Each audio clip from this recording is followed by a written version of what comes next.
ক্ষমতা ভাগাভাগির দৌড় জুলাই গণ অভ্যুত্থানের স্মৃতিকে কিন্তু মুছিয়ে দিচ্ছে। আমরা ফরগেটফুল হয়ে যাচ্ছি, অথচ এমন একটি বড় গণ অভ্যুত্থান শুধুমাত্র ক্ষমতা পরিবর্তনের জন্য হয় নাই, রেজিম পরিবর্তনের জন্য হয় নাই, বরং এই ধরনের গণ অভ্যুত্থান সংগঠিত হয়েছে বাংলাদেশের মানুষের যে আকাঙ্ক্ষার ফলে বাংলাদেশের মানুষ বলেছিল আমরাই বিকল্প, সেই জায়গা থেকে কিন্তু এই গণ অভ্যুত্থানটা সংগঠিত হয়েছে। গত 10-15 বছর ধরে বারবার আমাদেরকে শুনতে হয়েছে হাসিনা বাদে এই বাংলাদেশে কোনো বিকল্প নাই। যখনই কোনো প্রশ্ন উঠেছে তখন বারবার আমাদের কাছে প্রশ্ন করা হয়েছে বিকল্পটা কি। বিকল্পকে এই প্রশ্ন করে পুরো বাংলাদেশের সমস্ত জনগণের ক্ষমতাকে কেড়ে নেওয়া হয়েছিল, কনসলিডেটেড করা হয়েছিল শুধুমাত্র হাসিনার। এমন একটা অবস্থা তৈরি করা হয়েছিল যে হাসিনার নেতৃত্বকে প্রশ্ন করা যায় না, হাসিনার নেতৃত্বকে প্রশ্ন করলে পরে জেল খাটতে হয়, নির্যাতনের শিকার হতে হয়, এবং তার নেতৃত্বকে দেবত্ব আরোপ করা হয়েছিল তার নেতৃত্বের প্রতি। সেই বাস্তবতায় দাঁড়িয়ে আপনাদের মনে থাকার কথা, যখন এই গণ অভ্যুত্থানের মোমেন্টাম তৈরি হয়েছিল, ঢাকা বিশ্ববিদ্যালয় ক্যাম্পাসে আন্দোলন শুরু হয়েছিল, সেখান থেকে বিশ্ববিদ্যালয় ক্যাম্পাসগুলোতে আন্দোলন ছড়িয়ে পড়েছিল। আপনাদের মনে থাকার কথা, বিশ্ববিদ্যালয় ক্যাম্পাসগুলো যখন বন্ধ করে দেয়া হলো, যখন বাধ্য করা হলো স্টুডেন্টদেরকে হল ছাড়তে, বাংলাদেশের জনগণ যাত্রাবাড়ি, মিরপুর, মোহাম্মদপুর, উত্তরা, রামপুরা, সাভার, সারা বাংলাদেশে আন্দোলন ছড়িয়ে গেল।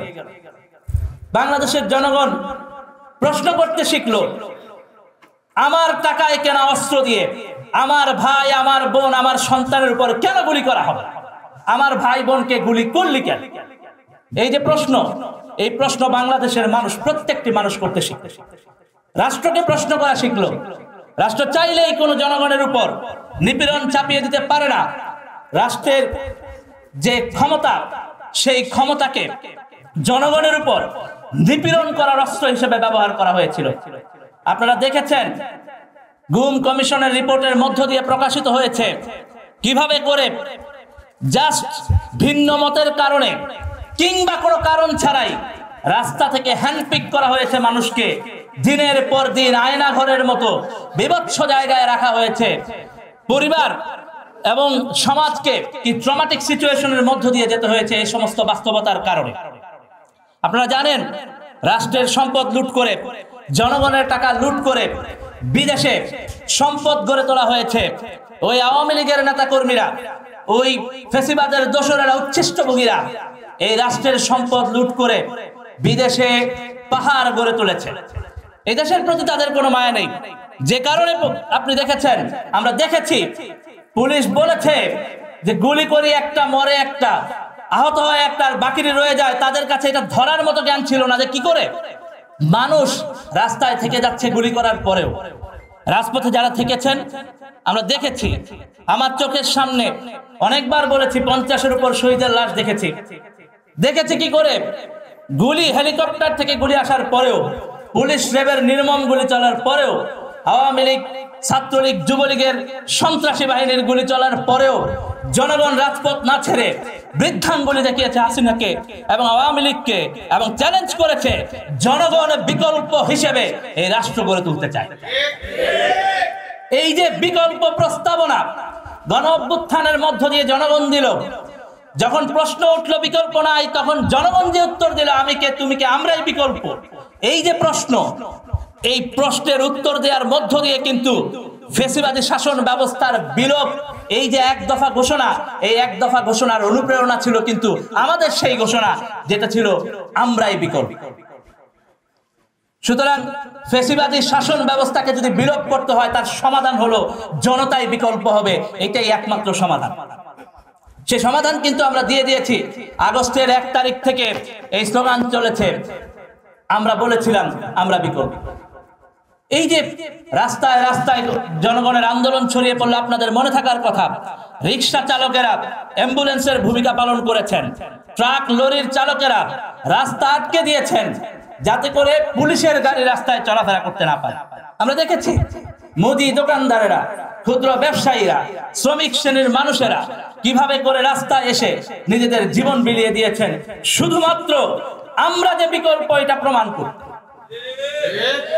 আপনারা দেখেছেন এই ফ্যাসিবাদী আমলে যে আন্দোলনগুলো সফল হয়েছে, প্রত্যেকটা ছাত্রদের মধ্য দিয়ে বিশ্ববিদ্যালয় ক্যাম্পাস থেকে গড়ে উঠেছে নো ভ্যাট আন্দোলন, কোটা সংস্কার আন্দোলন, নিরাপদ সংস্কার আন্দোলন এবং সর্বশেষ যে কোটা সংস্কার আন্দোলন 2024-এর জুলাই গণঅভ্যুত্থানে পরিণত হয়েছে।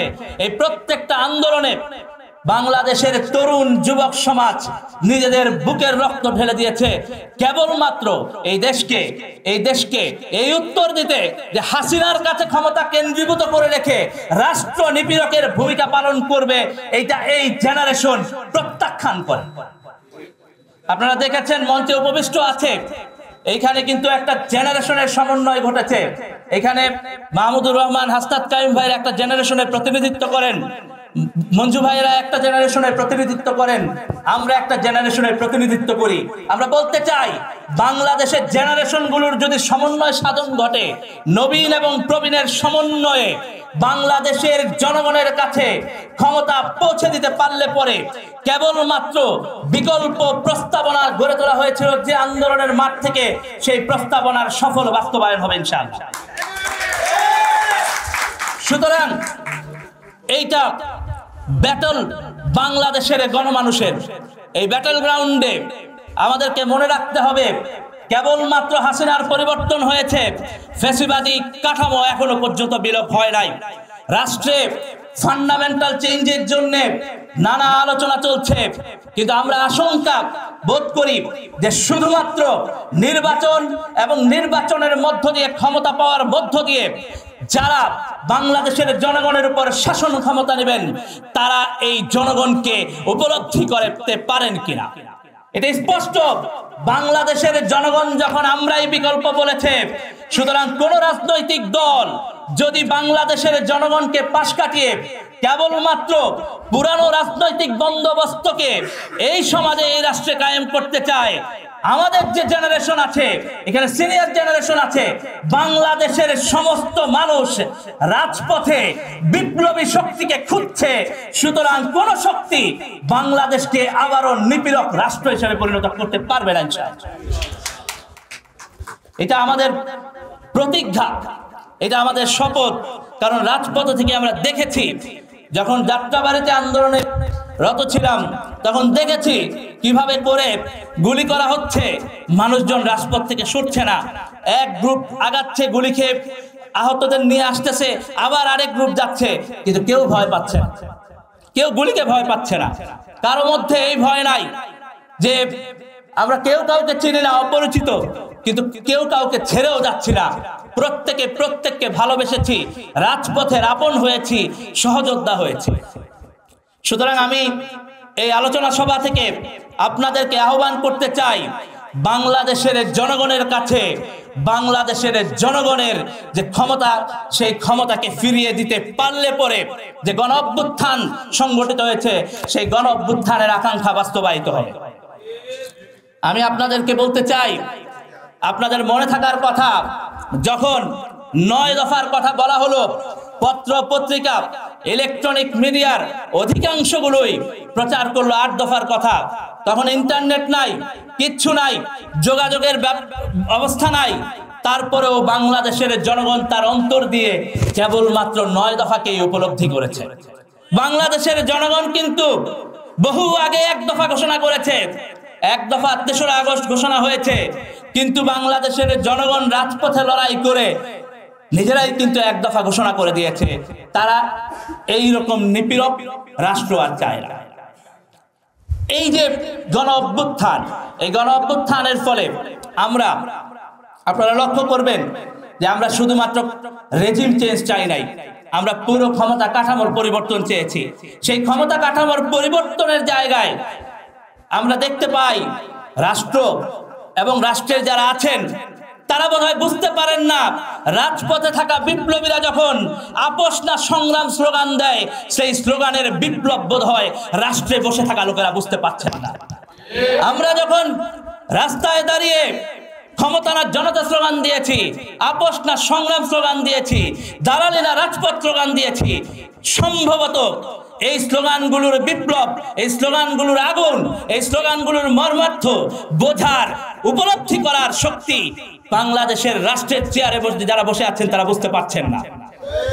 আপনাদেরকে বুঝতে হবে, আপনারা গণ অভ্যুত্থানের ম্যান্ডেট নিয়ে ক্ষমতায় আছেন, সুতরাং গণ অভ্যুত্থানের ফলে গণমানুষের মধ্যে যে পরিবর্তনের আকাঙ্ক্ষা তৈরি হয়েছে, সে পরিবর্তন সাধন করার মধ্য দিয়েই বাংলাদেশের মানুষের স্বপ্ন আকাঙ্ক্ষার বাস্তবায়ন হবে। সে জায়গা থেকেই আমরা চেষ্টা করেছি এই আয়োজন করার। এই আয়োজনের মধ্য দিয়ে আমরা বাংলাদেশের মানুষকে বার্তা দিতে চাই, বাংলাদেশের জনগণের পাশে দাঁড়িয়ে, বাংলাদেশের জনগণের সাথে থেকে গণ অভ্যুত্থানের আকাঙ্ক্ষা বাস্তবায়নে আমৃত্যু লড়াই চালিয়ে যাওয়ার সংগ্রাম এবং প্রতিজ্ঞা আমরা ঘোষণা করেছি। এই লড়াই আপনারা যারা আছেন, আমাদের প্রত্যেকের ঘরে ঘরে পৌঁছে দিতে হবে। এই রাষ্ট্রকে আর কোনোভাবেই ফ্যাসিবাদী কাঠামোতে ফিরতে দেওয়া যাবে না। এই রাষ্ট্রকে অবশ্যই জনগণের কাছে ফিরতে হবে। অবশ্যই বাংলাদেশের সকল বিশ্ববিদ্যালয়ে, পাড়ায়, মহল্লায়, গ্রামে যারা গণ অভ্যুত্থানে যুক্ত হয়েছিলেন, তাদের কাছে সেই গণ অভ্যুত্থানের আকাঙ্ক্ষা, স্বপ্ন, ক্ষমতাকে ফিরিয়ে দিতে হবে। সেই শ্রমিকের কাছে ফিরিয়ে দিতে হবে, সেই শহীদের লাশের কাছে ফিরিয়ে দিতে হবে যাদেরকে সাভারে পুড়িয়ে মারা হয়েছিল। যাত্রাবাড়িতে এবং অন্যান্য অনেক স্পটে 3টায় হাসিনার পলায়নের পরেও গুলি চলেছে। সেই মানুষদের যারা 5 তারিখ বিকাল 3টার পরেও শাহাদাত বরণ করেছে, তাদের প্রত্যেকের স্বপ্ন বাস্তবায়ন করার মধ্য দিয়েই জনগণের ক্ষমতা প্রতিষ্ঠিত হবে। আমি আপনাদের কাছে এই জন্যে আহ্বান করতে চাই, এই উদ্যোগ কেবলমাত্র শুরু। বাংলাদেশের জনগণের কাছে ক্ষমতা ফিরিয়ে দেওয়া পর্যন্ত এই লড়াই চলবে। এই লড়াইয়ে আপনারা পাশে থাকুন, এই লড়াই অব্যাহত থাকবে। আমরা বাংলাদেশের জনগণকে সাথে নিয়ে আগামী দিনে জনগণের বাংলাদেশ গড়ে তুলব ইনশাআল্লাহ। সবাইকে আবারও স্বাগত জানিয়ে আমার বক্তব্য এখানে শেষ করছি। আসসালামু আলাইকুম।